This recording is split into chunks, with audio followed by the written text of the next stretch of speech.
सभा के बाद अब राज्यसभा में भी राष्ट्रीय गीत वंदे मातरम पर आज चर्चा हुई। वंदे मातरम पर चर्चा के दौरान सरकार और विपक्ष के बीच जमकर बयानबाजी और वार पलटवार का दौर देखा गया। राज्यसभा में गृह मंत्री अमित शाह ने कांग्रेस को जमकर घेरा के, तो इससे एक दिन पहले की हम बात करें, लोकसभा में पीएम नरेंद्र मोदी ने कांग्रेस को जमकर निशाने पर लिया। दरअसल सोमवार को लोकसभा में चर्चा के दौरान पीएम मोदी ने कांग्रेस को घेरते हुए कहा कि देश का यह दुर्भाग्य है, कांग्रेस ने वंदे मातरम पर समझौता किया था, वंदे मातरम के टुकड़े कर दिए गए। इतिहास इस बात का साक्षी है, गवाह है कि कांग्रेस ने मुस्लिम लीग के आगे घुटने टेक दिए थे। लोकसभा में कांग्रेस पर पीएम मोदी के आरोपों का प्रियंका गांधी की ओर से जवाब दिया गया। प्रियंका ने कहा कि सदन में वंदे मातरम पर बहस के दो कारण हैं। पहला कारण है पश्चिम बंगाल में चुनाव का आ जाना, ऐसे में बीजेपी अपनी भूमिका स्थापित करने के प्रयास में है। दूसरा कारण है जिन्होंने आजादी की लड़ाई लड़ी, देश के लिए बलिदान दिए, ये सरकार उन पर नए नए आरोप लगाने की कोशिश में है। ऐसा करके सरकार देश का ध्यान जरूरी मुद्दों से भी हटाना चाहती है, भटकाना चाहती है। लोकसभा के एक दिन बाद यानी आज राज्यसभा में वंदे मातरम पर चर्चा हुई। राज्यसभा में चर्चा के दौरान अमित शाह ने प्रियंका गांधी के तमाम बयानों पर पलटवार किया है। शाह ने कहा कि जो लोग वंदे मातरम के महत्व को नहीं जानते वो इसे चुनाव से जोड़ रहे हैं। अमित शाह ने कहा जब वंदे मातरम 100 साल का हुआ, पूरे देश को बंदी बना लिया गया। जब 150 साल पर लोकसभा में चर्चा शुरू हुई है तो गांधी परिवार के दोनों सदस्य नदारद थे। वंदे मातरम का विरोध करना नेहरू से लेकर आज तक कांग्रेस हाईकमान के खून में है। गृहमंत्री अमित शाह ने वंदे मातरम पर चर्चा के दौरान पूर्व प्रधानमंत्री जवाहरलाल नेहरू पर तीखा जुबानी वार किया। अमित शाह ने कहा कि नेहरू जी ने वंदे मातरम के 2 टुकड़े कर दिए थे। तुष्टीकरण के चलते वंदे मातरम का विरोध किया गया। राज्यसभा में गृहमंत्री अमित शाह के बयान पर विपक्ष के नेता मल्लिकार्जुन खड़गे ने पलटवार किया और कहा कि कांग्रेस ने स्वतंत्रता संग्राम के दौरान वंदे मातरम को नारा बनाने का काम किया। आपका इतिहास रहा कि आप हमेशा स्वतंत्रता संग्राम और देशभक्ति गीतों के खिलाफ रहे हैं। साथ ही असदुद्दीन ओवैसी ने भी वंदे मातरम को लेकर कहा है कि वंदे मातरम को लेकर सरकार जबरदस्ती नहीं करे, ये नसीहत दी गई। आपको बता दें कि राष्ट्रीय गीत वंदे मातरम के 150 साल पूरा होने के मौके पर भारत सरकार की ओर से साल भर के कार्यक्रम आयोजित हो रहे हैं। 2 दिसंबर को लोकसभा स्पीकर ओम बिरला ने सभी दलों के प्रतिनिधियों की बैठक भी बुलाई थी। इसमें तय किया गया कि वंदे मातरम को लेकर 8 दिसंबर को लोकसभा और 9 दिसंबर को राज्यसभा में चर्चा होगी, जो कि हो रही है, जो कि 2 दिन की अगर हम बात करें। अपने खास कार्यक्रम में इस खास मुद्दे को लेकर चर्चा होगी, लेकिन उससे पहले सवाल भी आपको दिखाते हैं। तो वंदे मातरम को लेकर सियासी घमासान क्यों हो रहा है? वंदे मातरम पर सियासत होना कितना सही है? ये दोनों ओर से जो आरोप लग रहे हैं, इन आरोपों में कितना दम है, कौन सा पक्ष ठीक है, सही है, इस पर भी चर्चा होगी। राष्ट्रीय गीत को राजनीतिक मुद्दा कौन बना रहा है? क्योंकि सरकार ने इस पर चर्चा की बात की थी, कल भी चर्चा हुई, आज भी चर्चा, दोनों ओर से जमकर जुबानी हमले देखे गए हैं। हम तमाम प्रतिक्रियाएं भी दिखा देते हैं किस तरह से दोनों ओर से जुबानी वार हुए हैं। उसके बाद हमारे खास मेहमानों के साथ चर्चा भी होगी, सुने। पूरे देश में देशभक्तों ने इस प्रस्ताव के विरोध में देश के कोने कोने में प्रभात फेरियां निकाली, वंदे मातरम गीत गाया। लेकिन देश का दुर्भाग्य कि 26 अक्टूबर को कांग्रेस ने वंदे मातरम पर समझौता कर लिया।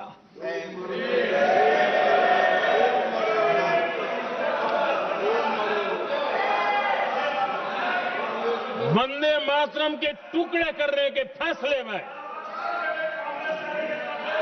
वंदे मातरम के टुकड़े कर दिए। उस फैसले के पीछे नकाब ये पहना गया, चोला ये पहना गया कि ये तो सामाजिक सद्भाव का काम है। लेकिन इतिहास इस बात का गवाह है कि कांग्रेस ने मुस्लिम लीग के सामने घुटने टेक दिए और मुस्लिम लीग के दबाव में किया। और कांग्रेस का ये तुष्टीकरण की राजनीति को साधने का एक तरीका था। आदरणीय अध्यक्ष जी, तुष्टीकरण की राजनीति के दबाव में कांग्रेस वंदे मातरम के बंटवारे के लिए झुकी। 150 सालों से देशवासियों के दिलों में ये गीत बस चुका है। 75 सालों से हमारा देश आजाद है, तो फिर आज इस बहस की क्या आवश्यकता है?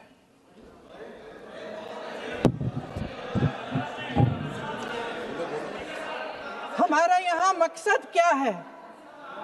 जनता से हमें दिया गया दायित्व, जनता का विश्वास, उनके प्रति हमारी जिम्मेदारी, हम किस तरह से इसका इस्तेमाल कर रहे हैं, हमें ये सोचना चाहिए। क्योंकि अब इस मोड़ पर हम इस सदन में अपने राष्ट्रगीत पर भी बहस करेंगे। आपने बहस मांगी है, आपने बहस मांगी है। आप तो इलेक्टोरल रिफॉर्म्स की बहस नहीं मांग रहे थे कि जब तक हम इस पर बहस नहीं करेंगे तब तक उस पर बहस नहीं होगी। आज की ये बहस सिर्फ ध्यान भटकाने के लिए की जा रही है, क्योंकि ये सरकार इस देश के वर्तमान की असलियत छिपाना चाहती है। आज देश का युवा कितना परेशान है, कितनी मुश्किल में है। पेपर लीक होते रहते हैं, बेरोजगारी है, महंगाई इतनी बढ़ चुकी है। इसकी चर्चा हम सदन में क्यों नहीं कर रहे हैं? हम थोड़ा पीछे मुड़कर देखते हैं मान्यवर। जब वंदे मातरम के 50 साल हुए तब क्या हुआ? वंदे मातरम के 50 साल हुए, देश आजाद नहीं हुआ था। और वंदे मातरम की स्वर्ण जयंती हुई 1937 में। तब जवाहरलाल नेहरू जी ने वंदे मातरम के 2 टुकड़े कर उसको 2 अंतरों तक सीमित करने का काम किया। कांग्रेस पार्टी की 50वें साल में जो एक प्रकार से वंदे मातरम का महिमा मंडन करने की पद्धति थी, 50वें पड़ाव पर वंदे मातरम को सीमित कर दिया गया। वहीं से तुष्टीकरण की शुरुआत हुई और वो तुष्टीकरण जाकर देश के विभाजन में मान्यवर, मेरे जैसे कई लोगों का मानना है, कांग्रेस पार्टी को पसंद आए ना आए, अगर वंदे मातरम के तुष्टीकरण की नीति के तहत 2 टुकड़े न करते तो देश का बंटवारा नहीं होता और देश पूरा होता। तो चीज उनको अच्छी लगती है और कांग्रेस को टोकने के लिए, हमारे लीडरों का अपमान करने के लिए जो बोलना है वही कट पेस्ट करके बोलते हैं, दूसरा नहीं बोलते। ये आदत है, लेकिन क्या कर सकते सर, चंद लोगों की वो आदत से मजबूर होते हैं, वही बात बार बार करते हैं। सर, इस तरह वंदे मातरम को आजादी का नारा बनाने का काम कांग्रेस पार्टी ने किया। कांग्रेस ने अपने अधिवेशनों और कार्यक्रम में वंदे मातरम के नियमित गायन की परंपरा शुरू कर दी। क्या आप लोगों ने अपने पार्टी का कार्यक्रम शुरू होता, ये आपने पहले कर दिए थे? करते थे। अरे आप तो हर चीज के खिलाफ करते हो, फिर भी आपको मैं बार बार टोकना नहीं चाहता, लेकिन आपको मालूम होना चाहिए, आपका इतिहास ये है कि आप हमेशा देशभक्ति के गाने को, आजादी को और आजादी के लड़ाई के खिलाफ आप थे, कभी भी आप उसके खिलाफ। तो चलिए, वंदे मातरम को लेकर बात होगी कुछ खास मेहमानों के साथ। प्रोफेसर विधु रावल हमारे साथ जुड़ गए हैं, प्रवक्ता भारतीय जनता पार्टी, सुरेंद्र वर्तिया प्रवक्ता कांग्रेस, रजवन डहीनवाल इनेलो प्रवक्ता भी हमारे साथ जुड़ेंगे, बलवंत तक्षक वरिष्ठ पत्रकार डिबेट में जुड़ गए हैं। स्वागत है आप तीनों का। शुरुआत विधु रावल जी आपसे। इस वक्त सरकार वर्तमान के जो देश हित के मुद्दे हैं, परेशानियां हैं, उनसे भागने का, उनसे जनता को भटकाने का काम कर रही है। वंदे मातरम पर जो चर्चा हो रही है उसे लेकर विपक्ष ने सरकार को घेरा। ज्योति जी, आपको नमस्कार और आपके माध्यम से इंडिया न्यूज देख रहे सभी दर्शकों को और सभी जो साथी पैनलिस्ट हैं उनको भी नमस्ते। मैं उम्मीद कर रहा हूँ मेरी आवाज ठीक ठाक आ रही है जी। ये वर्तमान में भारत का अमृत काल चल रहा है। भारत हर रोज जो है उत्कर्षता की सीढ़ियां चढ़ रहा है। भारत हर रोज विकसित होने की दिशा में बहुत तेजी से आगे बढ़ रहा है। दुनिया की सबसे तेज बढ़ती हुई आर्थिक शक्ति है भारत। दुनिया के अंदर अपना डंका जिसने बनाया है अपनी सामरिक सुरक्षा को लेकर, दुनिया के अंदर भारत का कूटनीतिक जो महत्व है वो हम इस बात से देख रहे हैं कि जहां पर भी कहीं विषय होता है, कहीं उन्माद होता है, तो भारत को याद किया जाता है कि भारत ही उसका समाधान कर सकता है। राष्ट्रपति पुतिन थोड़े दिनों पहले आकर गए हैं, रिपोर्ट्स हैं कि जेलेंस्की अगले महीने आने वाले हैं।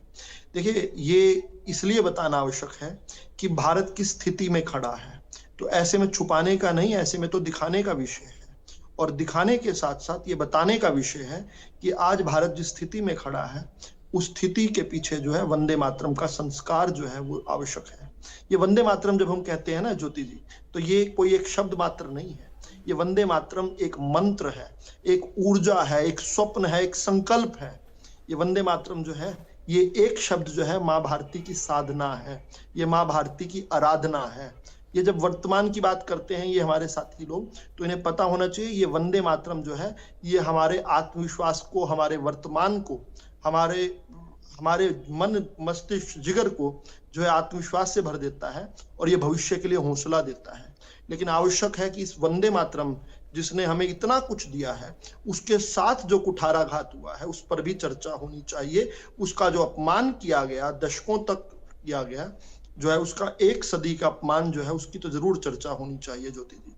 देखिए किस प्रकार से हमारे यहाँ पर हमारे देश के अंदर स्वतंत्रता का पूरा श्रेय लूट खाने वाली एक पार्टी जो अंग्रेजों द्वारा पैदा की गई थी, जिसके अध्यक्ष जो है सर्विंग अंग्रेज सेक्रेटरी रहा करते थे, एक के बाद एक, William Burden, George Yule, Annie Besant, और नाम आप बताइए, और जिसको पैदा ही जो है एओ ह्यूम नाम के एक अंग्रेज सर्विंग अधिकारी ने किया था, वो जो है स्वतंत्रता का पूरा श्रेय लूट कर खा गई और हमारे प्रतिमानों का किस प्रकार से अपमान किया। आज आवश्यक है ये वंदे मातरम जिसके बारे में मैं इतना कुछ बता रहा हूं, ये वंदे मातरम के जब 50 साल हुए थे उस समय भारत गुलामी की जंजीरों में जकड़ा हुआ था।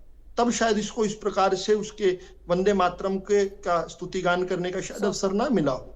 लेकिन जब भारत आजाद हो गया था और वंदे मातरम के 100 साल हो गए थे, तब शायद ये अवसर था। लेकिन तब तो लोकतंत्र को जो है गुलामी की जंजीरों में जो है इस गांधी खानदान ने जकड़ दिया था, आपातकाल लगा हुआ था 1975 में।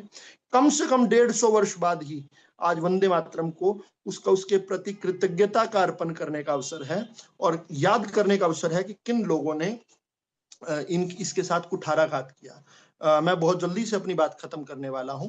केवल 2 लेटर्स के अंदर जो है एक एक लाइन पढ़कर मैं आपको सुनाना चाहता हूं किस प्रकार से चर्चा ज्यादा इस बात को लेकर है कि नेहरू जी ने उसके 2 स्टेंजाज ही काटे। नहीं, जब देश आजाद हो गया, नेहरू जी देश के प्रधानमंत्री बन गए, तो उसके बाद उन्होंने 2 लेटर्स लिखे हैं अपने कुलीग्स को, अपने साथियों को। ये 15 जून 1948 का एक लेटर है, नेहरू आर्काइव्स में से मैंने लिया हुआ है।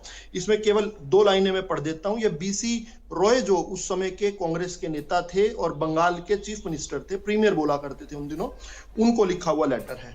इसमें ये कहते हैं, I feel strongly about it, I think that in the present context Vande Mataram is completely unsuited for a national anthem.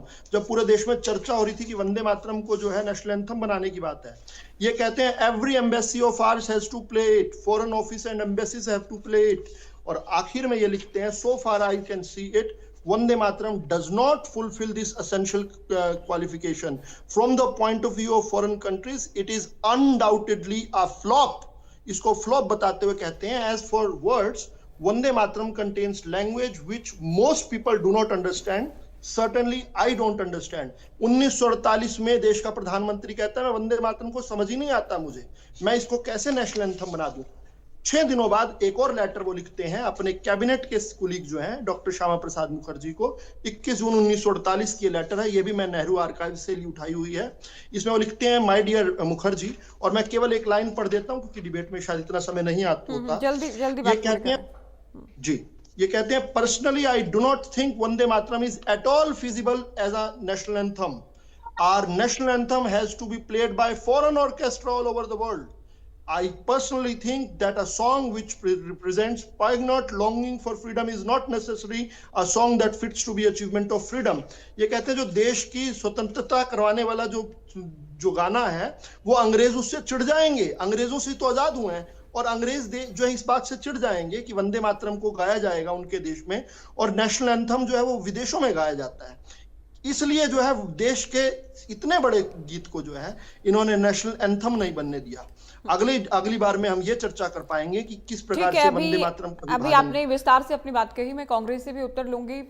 Jawaharlal Nehru से लेकर कांग्रेस में वर्तमान में जो हाईकमान गए, इनके खून में है वंदे मातरम का विरोध करना। सरकार की ओर से, गृह मंत्री अमित शाह की ओर से आरोप कांग्रेस पर। माध्यम से मेरे कोलीग्स को और सभी आपके दर्शकों को नमस्कार करना चाहूंगा। और जो बात मेरे अभी भाई ने कही कि या अमित शाह जी ने कही, मैं उस बात पे वापस लेके आता हूं कि कांग्रेस का स्टैंड अगर ये कहना चाह रहे हैं कि कांग्रेस ने इन चीजों को खराब किया, तो कांग्रेस ने इन चीजों को बनाया है। वंदे मातरम आज हर देशवासी के दिल में है, कण कण में है। किसी राष्ट्रीय गीत का या राष्ट्रीय गान का सम्मान किसी व्यक्ति विशेष से, जाति धर्म से नहीं होता, बल्कि वो दिल से होता है। और दूसरी बात, ये लोग हमेशा एक ही काम करते हैं कि इतिहास को तोड़ मरोड़ कर पेश करते हैं। हमेशा से इनकी नीति रही कि इतिहास को बदलो, या प्रेजेंट में भी जो ये कर रहे हैं उसमें मुद्दों को भटकाने की बात करते हैं। ये प्रेजेंट के मुद्दे जो हैं उनसे भटक कर सारी देश को भटकाकर अलग दिशा में ले जाने चाहते हैं। ये इस बात पे चर्चा नहीं करते कि आज बेरोजगारी का हाल क्या है। ये इस बात पे चर्चा नहीं करते कि आज नशे के मुद्दे पे बात कभी नहीं करेंगे। ये महंगाई के मुद्दे पे बात कभी नहीं करेंगे। ये एमएसपी जो किसानों के लिए आज बहुत अहम है, जिसके लिए इतने रोड जाम रहे, इतना लोगों ने पीड़ा सही, किसानों ने मारे सही, उस पर चर्चा नहीं करते हैं।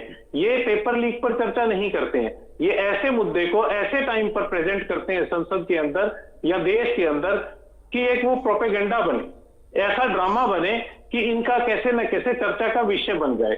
इन्होंने बिल्कुल सही वक्त चुना, क्योंकि बंगाल का इलेक्शन आने वाला है, तो इन्होंने इस मुद्दे को उसके साथ जोड़ने के लिए इन्होंने ये चुना है। और आज ये देखिए कि ये लोग बिल्कुल भी ये नहीं सोच रहे कि जिस बात को, ये तथ्य को जिसको पेश करना चाह रहे हैं, उस तथ्य से इनको ये सब समझ लेना चाहिए कि जेलों के अंदर वंदे मातरम गाया तो किसने गाया। आजादी के लिए जो लहर बनी, मुहिम को चलते इस वंदे मातरम स्लोगन से ही चलना शुरू हुआ और पूरा देश एकजुट हुआ। दूसरी बात मेरी ये कहूंगा कि बीजेपी के लोग, उस टाइम तो बीजेपी के लोग कहीं थे ही नहीं, आरएसएस के लोग थे ही नहीं। आरएसएस के लोग जो थे उस टाइम वो अंग्रेजी सरकार के पिट्ठू बने हुए थे। आज आप देख लो कि पिछला इतिहास उठा के देख लो, आपको स्पष्ट पता लग जाएगा कि जो उस ब्रिटिश सरकार के टाइम पर बीजेपी के लोग थे, वो पेंशन, आज पेंशन ले रहे हैं। उनकी पेंशन आती थी उस टाइम। और उसके बाद देखिए, मैं आपके बीच में, देखिए मैं इसके साथ साथ आप प्लीज ये कह रहे नाम बता दीजिए भरतिया जी। ठीक है, आपका सवाल मैं इनसे कर लेती हूँ। आप आरएसएस या बीजेपी वालों के लिए अगर कुछ कह रहे हैं कि पेंशन ले रहे हैं या सरकार, अंग्रेजों की सरकार के पिट्ठू बने थे, तो आप नाम बता दीजिए। मेरी बात को कंप्लीट करने दीजिए, आप नाम बता दीजिए। ठीक है, फिर उसके बाद आगे बढ़ेंगे चर्चा में। आपसे आरएसएस के, ज्योति जी, आरएसएस के जो लोग थे, आज भी आरएसएस के ऑफिस के अंदर कोई झंडा नहीं फहराया जाता, तिरंगा झंडा। ये देश का सम्मान करने की बात करते हैं, ये राष्ट्रीय गीत की या राष्ट्रीय गान की बात की सम्मान करते हैं। ये बताएं ना कि बेरोजगार जो सड़कों पे पिट रहा है, जो नशे में लोग मर रहे हैं, या जो आज एमएसपी के लिए किसान मर रहे हैं, ये उस मुद्दे पे चर्चा क्यों नहीं करवाते हैं? ये उस मुद्दे पे चर्चा से भागते क्यों है? ये उन मुद्दों को क्यों नहीं लेके? देश के प्रधानमंत्री ने खुद कहा कि हम एमएसपी लागू करेंगे, आप एक बार इस आंदोलन को बंद कर दीजिए। कमेटी का गठन किया गया था, कमेटी संभावनाओं पर विचार करेगी, ये हुआ था फाइनल। और किसान नेताओं ने कहा था हम स्थगित कर रहे हैं, सरकार की ओर से मिले आश्वासन के बाद। मैं ज्योति जी इस बात से सहमत हूं, लेकिन किसानों को आज आप देखिए ना कि आज जो गैस चैम्बर बना हुआ है दिल्ली, उसका ब्लेम तो किसानों पर जाता है, लेकिन कहीं ना कहीं कारण कुछ और है। जब यहाँ पर दिल्ली के अंदर आम आदमी पार्टी की सरकार थी, तब यही बीजेपी की गवर्नमेंट या बीजेपी के लोग चिल्ला रहे थे कि ये कैसे हो गया, ये देखिए कैसे इन्होंने गैस चैम्बर बना दिया। आज जो गैस चैम्बर बना है वो किसी की, इनको स्वास्थ्य से कोई मतलब नहीं है, इनको सिर्फ प्रोपेगेंडा से मतलब है। एक नाम बता दो, एक नाम नहीं बता। भरतिया जी, आप कोई नाम इनको बता दीजिए।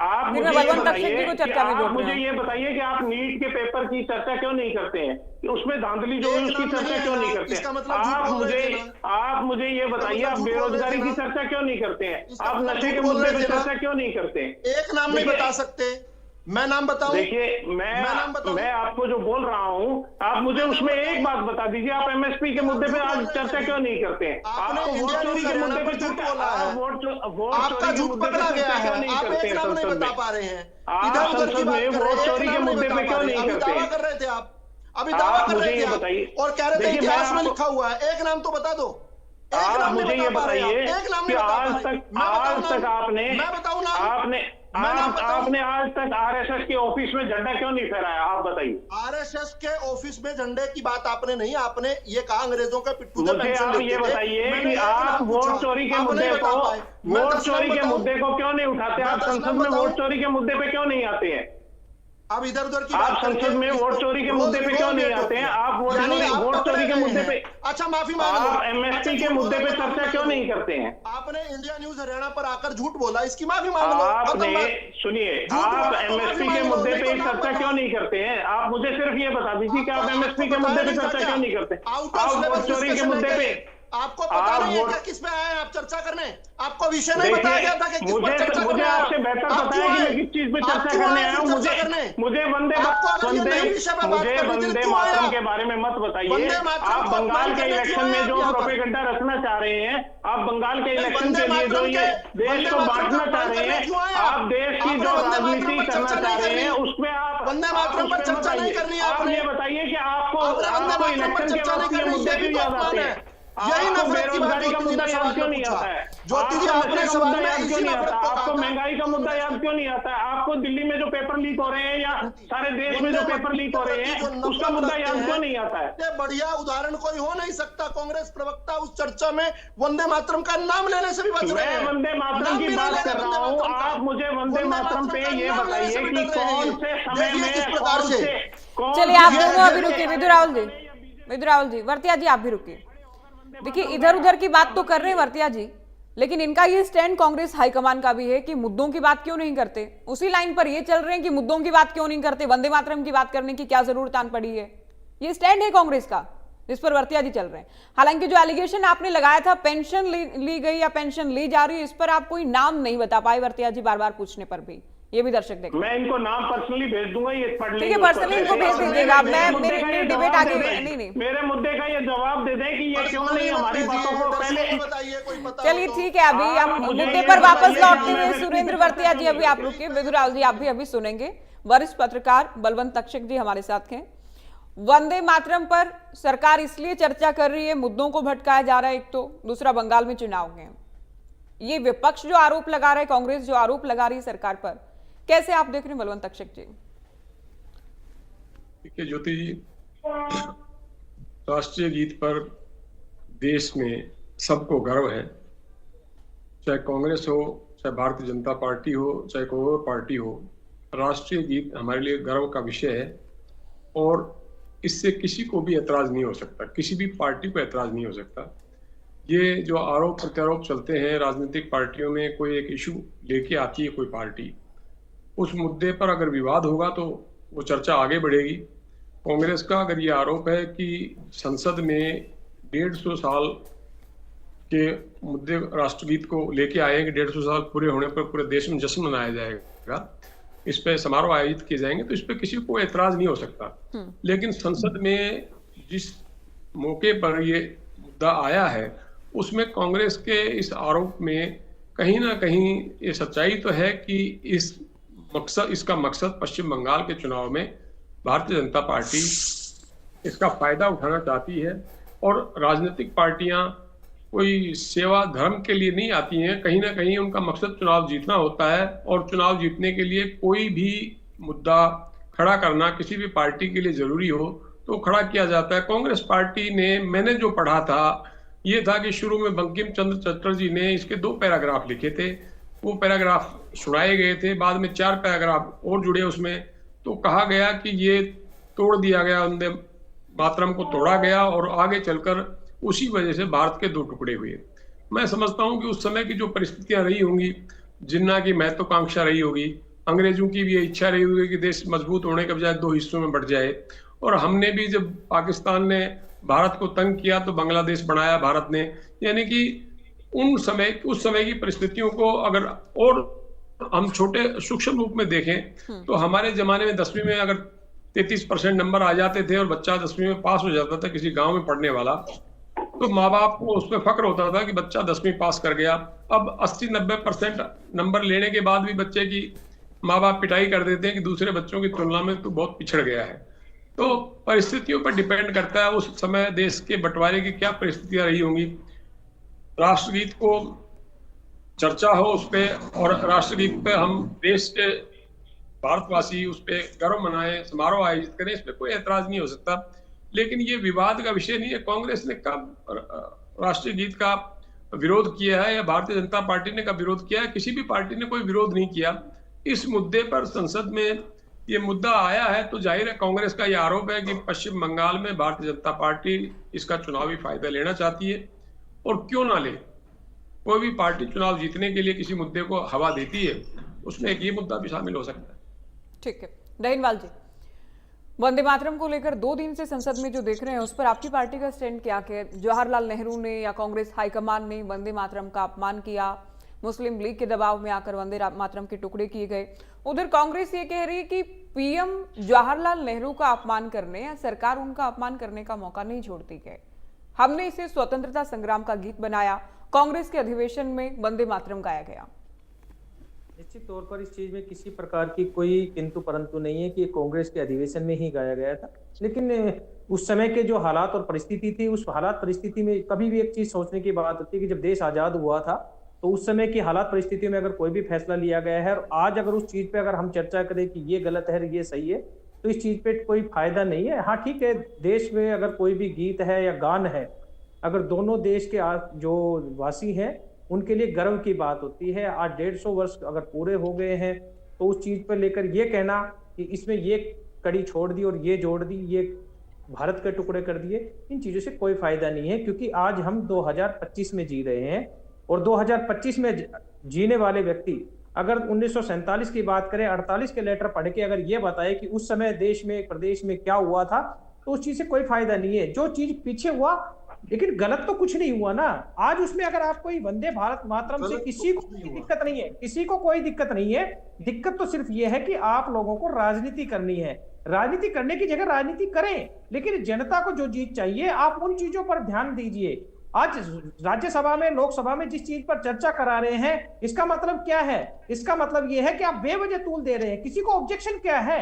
आपका मतलब सिर्फ और सिर्फ यही है कि आप इस चीज को राजनीतिक रूप से फायदा पहुंचाने के लिए, जिस प्रकार से बात चल रही है कि बंगाल का बात है, जिस प्रकार बंकिम चंद्र चट्टोपाध्याय ने जिस पंक्तियां लिखी थी, आप उनके नाम पर कहीं ना कहीं वोट बटोरने का काम जो कर रहे हैं, वो राजनीति पर सबको ये मान के कह सकते हैं कि सबको दिक्कत है। लेकिन उसके बावजूद भी आप और अच्छा काम कीजिए, आपके हर तरह से साथ देंगे। जिस प्रकार से मैं भले ही इनेलो का प्रवक्ता हूं, लेकिन कांग्रेस की प्रियंका गांधी की मेरे को एक बड़ी अच्छी बात लगी। उन्होंने कहा था कि आज से लेकर और उससे पहले तक नेहरू जी के ऊपर लगातार आरोप लगे हैं। मोदी जी ने बार बार ये कहा था कि मेरे को 90 बार गालियां दी गई, तो बोले एक लिस्ट आप उनकी भी बना लीजिए और उस पर चर्चा करा लीजिए, ताकि जो जनता को जो चीज चाहिए उस पर चर्चा हो सके। बेवजह की बातों पर चर्चा करने से कोई फायदा नहीं है। देश और प्रदेश के जो जनता है उनके पैसों की बर्बादी होती है और मुद्दों से भटकने का काम करते हैं। असल में आज मुद्दे क्या है कि रुपया जो गिर रहा है उसका जिम्मेदार कौन है? पहलगाम के आतंकवाद में जो हमला हुआ था या जो आतंकवादी हमले रोज होते हैं, उनके जिम्मेदार कौन है? क्या उनका जिम्मेदार भी नेहरू है या गांधी जी है? ये चीजों से ऊपर उठ के आज हमें ये देखना चाहिए कि आज जिम्मेदारी भारतीय जनता पार्टी को मिली हुई है। जहां पर वो डबल इंजन की, ट्रिपल इंजन की जो सरकार की बात करते हैं, अगर उसकी सरकार होने के बाद देश में 1/3 देश में भारतीय जनता पार्टी की सरकार है, उसके बावजूद भी बार बार ये कहते हैं कि देश कमजोर हो रहा है। उसके बावजूद देश की सबसे मजबूत पार्टी के हाथ में शासन होने के बाद भी ये कहते हैं कि मुसलमान देश पर शासन कर लेंगे। आप ये कोई राजनीति कर रहे हैं? आपका जो काम है आप वो काम करिए। देश के लोगों ने आपको चुना है, आप उन चीजों पर ध्यान देकर आप जनता को डराने की बजाय, धमकाने की बजाय। डहीनवाल जी, आपकी पार्टी का जो स्टैंड है, आप जो कह रहे हैं चर्चा में, कांग्रेस जो भाषा बोल रही है, कांग्रेस जो कह रही है वो ठीक है, इस विषय पर देखिए वंदे मातरम चर्चा को लेकर जो कांग्रेस का कहना है ठीक वैसा ही इनेलो का भी मानना है। आप कांग्रेस के साथ खड़े हैं इस मुद्दे पर, इस चर्चा में? कांग्रेस के साथ नहीं खड़ा, मैं ठीक बात के साथ खड़ा हूं, मैं कांग्रेस के साथ नहीं खड़ा। मैं कह रहा हूं कांग्रेस भी तो लगभग यही बोल रही है ना, फिर आप ये कह रहे हैं कांग्रेस ठीक बोल रही है, फिर कांग्रेस का जो रुख है वो ठीक है इस मामले पर? नहीं, कांग्रेस का रुख बिल्कुल ठीक है कि आप राजनीति करने की बजाय आप वंदे मातरम पर किसी को ऐतराज नहीं है, लेकिन आप राजनीति करने के साथ उन मुद्दों की भी बात आगे रखिए ना कि आज देश को असल में जरूरत किस चीज की है। आप उन चीजों से हरियाणा की देश की जनता की ध्यान भटकाना चाह रहे हैं और देश की जनता का ध्यान भटकाने के चक्कर में और आप अपनी राजनीति को आगे बढ़ाने का प्रयास कर रहे हैं, वो चीज गलत है। आपको आज जो जरूरत है, जिस प्रकार हमारे कांग्रेस के भाई ने बिल्कुल एक अच्छी बात कही है कि आज देश को जरूरत है कि किस प्रकार जो देश की राजधानी है दिल्ली में बैठकर हम बात कर रहे हैं वंदे मातरम की, लेकिन उससे पहले यह भी है कि किस प्रकार से वहां के जो लोग जो गैस का चैम्बर बन रहे हैं वहां पर अपना जीवन यापन कर रहे हैं, इस चीज पर भी आप ध्यान दीजिए ना। किस प्रकार देश और प्रदेश के किसान प्रताड़ित हो रहे हैं उन पर भी चर्चा कीजिए। किस प्रकार रुपया गिर रहा है आप उस पर देखिए। आप बार बार ये कह रहे हैं कि मजबूत सरकार है, उसके बाद भी क्या दिक्कत है कि मजबूत सरकार के समय में इस प्रकार के जो काम हो रहे हैं वो देश को कहीं ना कहीं पीछे धकेलने का काम किया जा रहा है। आप कहीं पर भी इनसे चर्चा करेंगे ये 1947 की बात करते हैं, विकास की बात करेंगे, 1947 की बात करेंगे, लेकिन उसमें शुरुआत कहां से करेंगे? ये देश आजादी के समय की।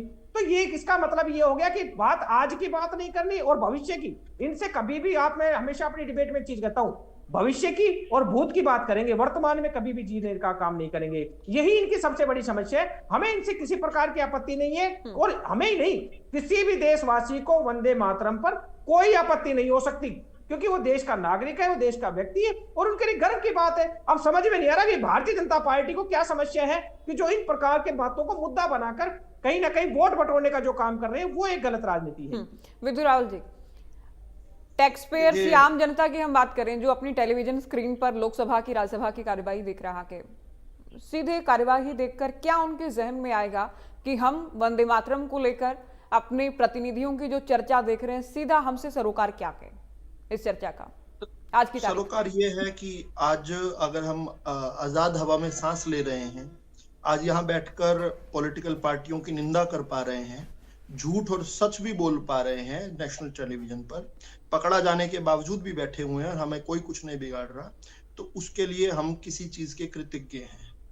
हम उस वंदे मातरम के कृतज्ञ हैं जिसको गाकर, जिसको सुनाकर, जो प्रेरणा का काम करता था पंडित राम प्रसाद बिस्मिल की जो है नसों में, अशफाक उल्लाह खान की, रोशन लहरी की, रोशन सिंह की, राजेंद्र सिंह लहरी की, चंद्रशेखर आजाद की, जिन लोग जो फांसी पर झूले थे वंदे मातरम की बात की।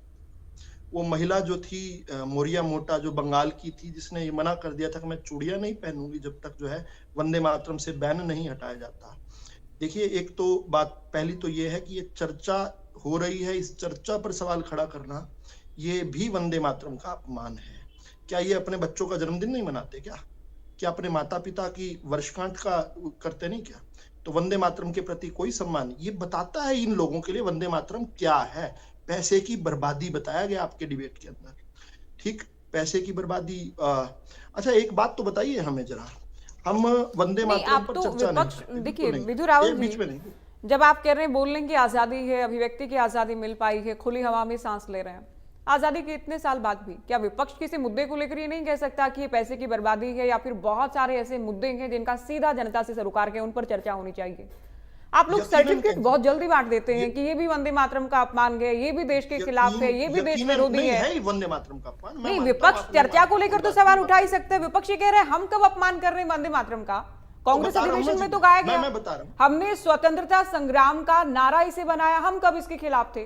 तो ये ठीक है, ये इनका पक्ष है, आपका जो पक्ष है वो भी हम चर्चा कर रहे हैं उस पर, लेकिन हर बात को फिर ये कह देना ये भी वंदे मातरम का अपमान है, ये भी वंदे मातरम का अपमान है, हमारे अलावा सभी अपमान कर रहे हैं वंदे मातरम का, क्या ये ठीक है? फिर हो गया, देश का अपमान कर रहे हैं, ये इंडिको की चर्चा से भाग रहे हैं। रुकिए सुरेंद्र भरतिया जी, मैं सवाल का उत्तर ले लेती हूँ। मैंने इनसे सवाल पूछा है अभी। विधु राहुल जी बोलिए। मैंने तो एक उदाहरण बोल दिया, आपके जन्मदिन का, आपके घर में आपके बच्चे का जन्मदिन का कार्यक्रम हो और आकर कोई कहे कि ये तो पैसे की बर्बादी है, तो ये क्या उस जन्मदिन का अपमान है या ये एक कैजुअल स्टेटमेंट है, चलते रहना थी? छोटा सा सवाल है, इसका उत्तर आप खुद सोच लीजिएगा, मुझे भी बताने की आवश्यकता नहीं। जन्मदिन मनाना नहीं मनाना तो सबका अपना फैसला है। अब ज्योति जी, बड़ा लंबा सवाल था, ना मनाने से तो कोई अपमान नहीं हो सकता जन्मदिन का, वो कंपेयर नहीं हो सकती दोनों बातें। ज्योति जी, मैं उत्तर देने का प्रयास कर रहा हूं जी, प्लीज मुझे मदद कीजिए, उत्तर मैं दे पाऊं, आपके दर्शकों तक मेरा पॉइंट ऑफ व्यू चला जाए। जरूरी नहीं कि आप सहमत हो मेरी बात से, लेकिन मेरा पॉइंट ऑफ व्यू तो जाने दीजिए। देखिए, एक और पॉइंट ऑफ व्यू है, जब ये लोग सत्ता में रहते हैं तो घोटाले करते हैं। माँ और बेटे जमानत पर हैं घोटालों के मामले में। यहाँ पर जो व्यक्ति बोल रहे हैं, इनके शीर्ष नेता जो अब तक थे, जो अब स्वर्ग में चले गए, वो जेल काट कर आए घोटालों में, अब जो है वो भी मामलों में, संगीन मामलों में लिप्त हैं। लेकिन जब ये सत्ता से बाहर जाते हैं तो ये तय करते हैं कि जनता के मुद्दे क्या हैं। मैंने पहली लाइन अगर आप रिवाइंड करके देखेंगे, मैंने जनता के मुद्दों पर इनका पर्सपेक्टिव और अपनी बात बताई। अब एक बात बताइए, कांग्रेस पार्टी का शीर्ष नेता कौन है? कांग्रेस पार्टी किसके नाम से चलती है? खड़गे जी भी कहते हैं हाईकमान से पूछूंगा, कौन है हाईकमान? सोनिया गांधी, राहुल गांधी, प्रियंका वाड्रा। ये क्या बहुत शानदार इंजीनियर हैं, बहुत शानदार लेखक हैं, बहुत अच्छे पेंटर हैं, अच्छे क्रिकेटर हैं? क्या हैं ये इसलिए हैं क्योंकि ये बताते हैं कि हमारे पिताजी जो हैं, और सोनिया जी के पति देव जो थे वो राजीव गांधी थे, जो इंदिरा गांधी जी के बेटे थे, जो नेहरू जी की बेटियां थी। और नेहरू जी कौन? जिन्होंने देश को आप जो मुद्दे पे आ रहे थे,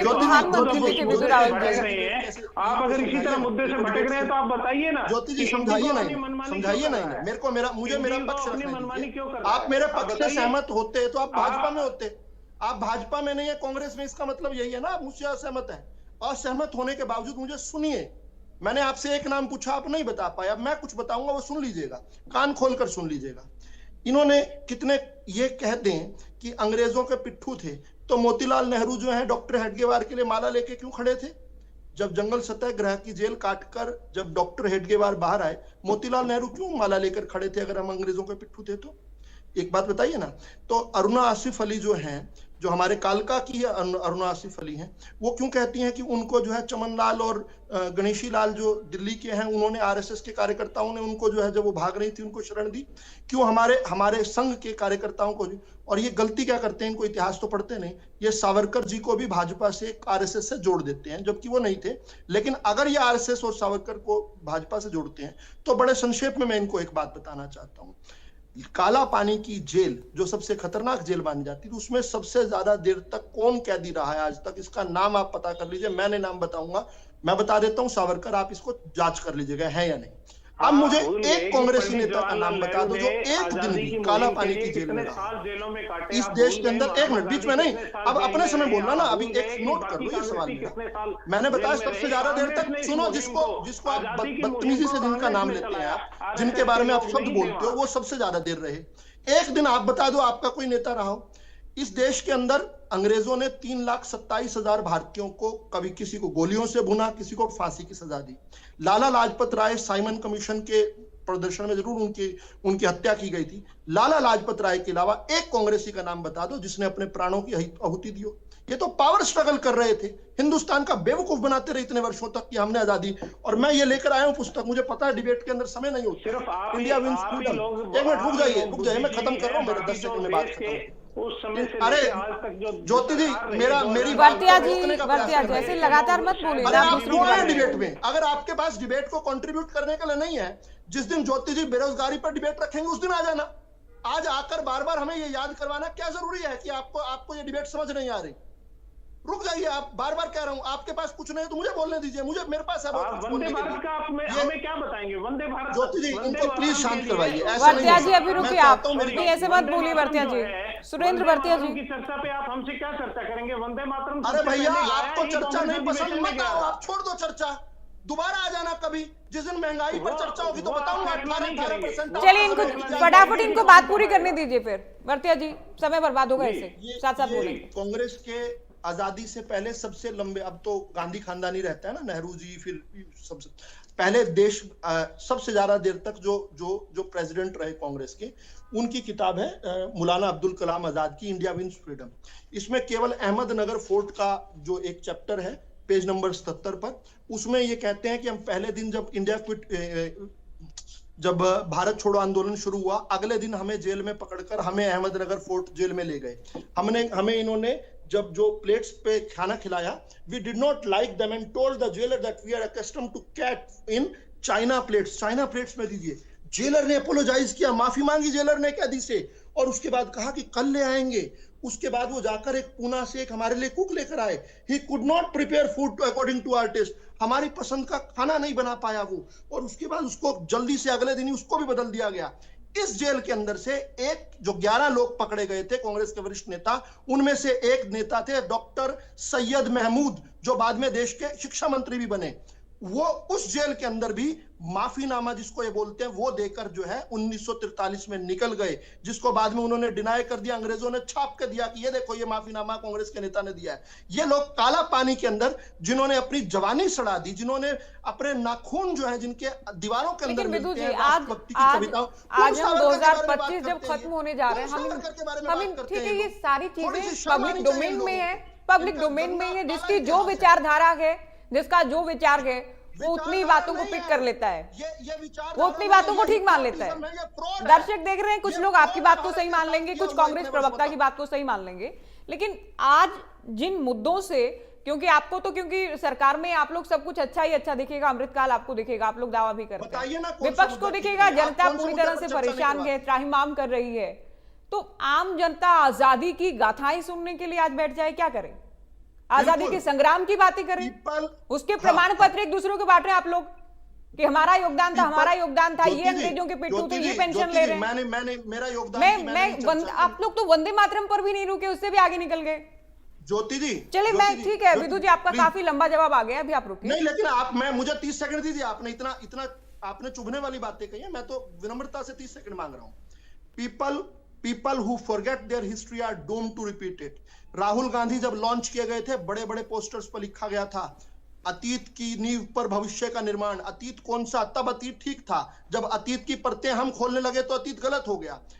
People who forget their history are doomed to repeat it, and the only lesson we learn from history is that we do not learn anything.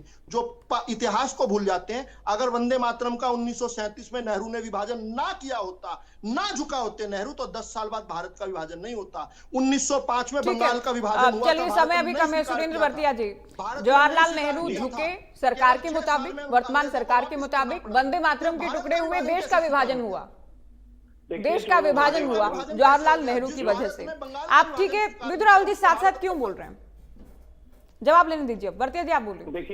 देखिए इनकी आदत है कि जब भी कोई बात होती है तो ये पीछे चले जाते हैं और सीधा पंडित नेहरू पर जाकर बोलते हैं। केवल इनकी नहीं है, पीएम भी बोले हैं, गृह मंत्री भी बोले हैं, राजनाथ सिंह भी बोले हैं, पूरी सरकार बोली है, तो आप इस पर भी थोड़ा बोल लीजिए ना। बनाया गया, जब वंदे मातरम गीत बनाया गया तो उस टाइम देश आजाद नहीं हुआ था, उस टाइम की परिस्थितियां अलग थी। और जब इसके अंतरे जो देखिए आप, इसके पूरे अंतरे जो हैं वो अभी भी नहीं गाए जाते हैं कहीं पे। इसके अंतरे ऐड होते चले गए थे अलग अलग टाइम पे। जैसे 1875 में इसके 2 अंतरे गाए गए, फिर 1882 के अंदर इसके अंदर 4 अंतरे और ऐड किए गए। तो ये चीजें ये अलग अलग समय में अलग अलग टाइम पे अंतरे इसके ऐड होते रहे। और 1896 में जो गुरु रविंद्रनाथ टैगोर जी ने इसको गाया था कांग्रेस अधिवेशन के अंदर, तब ये पूरा गाया गया था। तो ये लोग हमेशा एक ही बात लेके चलते हैं कि पीछे कैसे जाके इतिहास को तोड़ना मरोड़ा जाए। इनकी आदत हो गई है, ये मुख्य मुद्दों से तो आप लोग सही साबित करें ना, आप लोग सही साबित करें, और ये जो आरोप लगा रहे हैं उनको गलत साबित करें। आप लोग की गलत लगाए जा रहे हैं, पत्र लिखने की बात हो या वंदे मातरम को तोड़ने की इनके मुताबिक अगर बात हो, तो आप लोग भी तो इन तमाम आरोपों को गलत साबित कीजिए ना। नहीं, हमने पूरा संसद के अंदर प्रियंका जी ने पूरी तरीके से एक एक वर्ड का जवाब दिया, इनकी एक एक बात का जवाब दिया, और ये कहा कि ये किस तरीके से क्या क्या करना चाह रहे हैं, ठीक, और ये बताया हर चीज। लेकिन ये लोग इस मुद्दे से क्यों भाग जाते हैं कि आज इंडिगो की वजह से जो इतनी देश के लोगों को परेशानी हुई। इंडिगो पर भी चर्चा की थी, आप नहीं थे शायद कांग्रेस की ओर से उस दिन। बलवंत तक्षक जी, क्या संदेश देख रहे हैं आप, ये जो सरकार कह रही है उन बातों का, और विपक्ष जिस तरह से आपत्ति जाहिर कर रहा है कि वंदे मातरम के खिलाफ तो कोई भी नहीं है, आज क्यों इतनी चर्चा इस पर हो रही है, क्या संदेश? मैं तो ज्योति जी यही कहूंगा आपको कि कोई भी सरकार हो, किसी भी पार्टी की सरकार हो, हर सरकार अपने कार्यकाल में देश को आगे बढ़ाने की कोशिश करती है, अच्छे फैसले लेती है, पब्लिक इंटरेस्ट में फैसले लिए जाते हैं। मोदी सरकार को भी पिछली सरकारों से बड़ी लाइन खींचनी चाहिए, ताकि लोग ये देखें, तुलना करें कि उस सरकार ने क्या किया और मौजूदा सरकार ने क्या किया। लोग उन्हीं चीजों को याद रखते हैं आगे चल के कि जो उनके इंटरेस्ट में फैसले लिए जाते हैं। अब संसद में जो चर्चा हो रही है या बहस हो रही है वंदे मातरम पर, ये इतनी लंबी बहस हो सकती है जब तक संसद का सत्र चले। पक्ष विपक्ष की तरफ से उस मुद्दे पर लगातार बहस हो सकती है, लेकिन इसके परिणाम क्या निकलेंगे? इस बहस के परिणाम, केंद्र सरकार के पास ताकत है, वो पूरे देश में वंदे मातरम पर कार्यक्रम आयोजित कर सकती है, इसको उत्सव के साथ मना सकती है।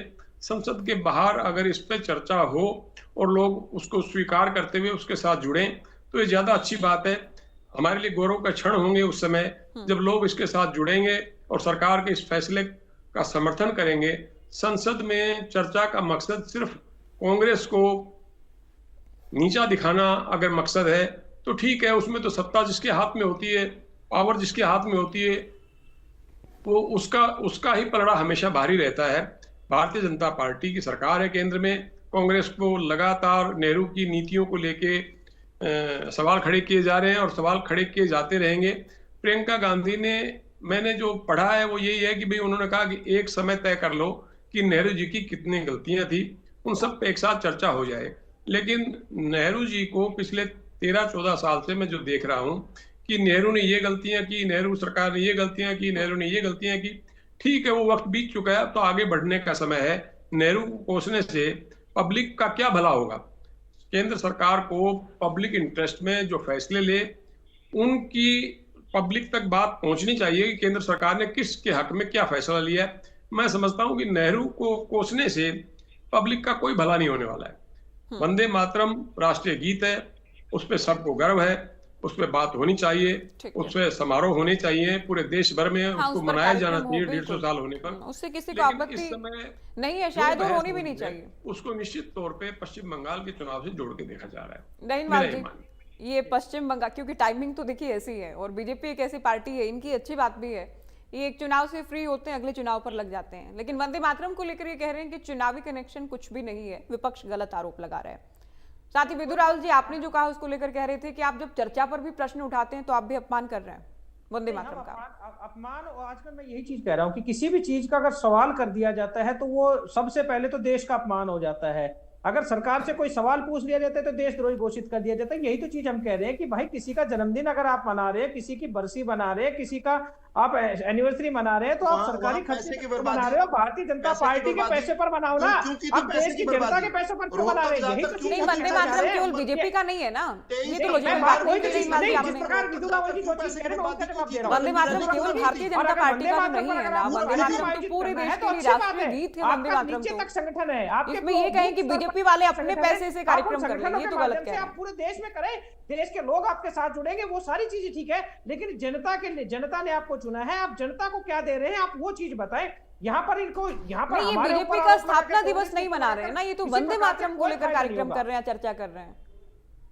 उसमें आप ये कहें बीजेपी वाले अपने पैसे से कर लें, ये बात ठीक कह रहे हैं आप। मैंने विदुर रावल की बात कह रहा हूँ। ये जिस प्रकार से कह रहे थे कि हम जन्मदिन कोई भी मना सकता है, मनाओ, अच्छी बात है। मैं यही तो कह रहा हूँ कि लोकसभा में जो आपने चर्चा कराई, इस चर्चा से आप क्या करना चाह रहे हैं, आपको फायदा क्या होगा? देश की जनता चाह रही है कि लोकसभा में आप कांग्रेस को आप किसी भी तरीके से अपमानित कर दो, उसके बाद जनता क्या देखेगी? बोला क्या मिला, रिजल्ट देखो ना, रिजल्ट क्या मिला? रिजल्ट तो कुछ नहीं मिला ना। आज वंदे मातरम जो हमारा देश का गर्व है, वो गर्व ही रहेगा, और तो कुछ नहीं बनने वाला ना। हमारा देश का गर्व है, गर्व से हमारा सीना चौड़ा हो जाएगा।